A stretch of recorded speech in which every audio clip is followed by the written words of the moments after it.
جو انسان دین کے کام میں عقل کے گھوڑے دوڑاتا ہے وہ گمراہ اور نقصان اٹھاتا ہے، وہ گمراہ ہو جاتا ہے۔ اور جو حضور اقدس صلی اللہ علیہ وسلم کی باتوں پر عمل کرتا ہے تو اللہ تبارک و تعالی اس کو دنیا اور آخرت کی تمام نعمتوں سے مالا مال کر دیتے ہیں۔ حضرت علی کرم اللہ وجہہ حدیث بیان کرتے ہیں کہ میں ایک مرتبہ رات کو حضور اقدس صلی اللہ علیہ وسلم سے ملاقات ہوئی تو آپ صلی اللہ علیہ وسلم نے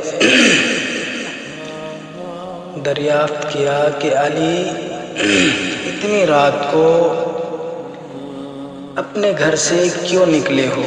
تو حضرت علی رضی اللہ تعالی عنہ نے کہا کہ بھوک نے گھر سے نکالا ہے اور نیند نہیں آ رہی ہے۔ اور کچھ آگے بڑھے تو کچھ صحابہ بیٹھے ہوئے تھے تو ان سے بھی انہوں نے دریافت کیا تو انہوں نے بھی یہی عذر پیش کیا۔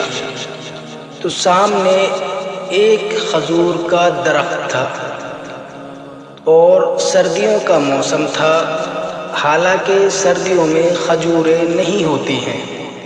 تو آپ صلی اللہ علیہ وسلم نے حضرت علی سے کہا کہ آپ اس درخت کے پاس جاؤ اور اس سے کہو کہ اللہ کا رسول کہتا ہے کہ مجھے کھجور کھلاؤ۔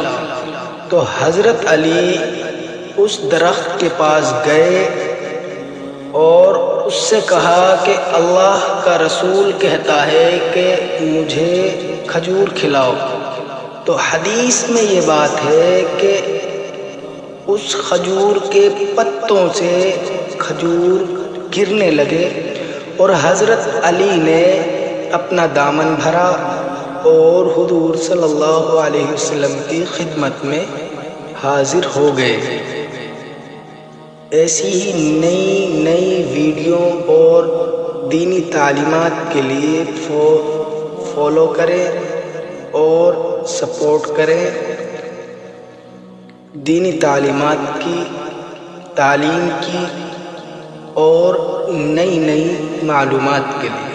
السلام علیکم۔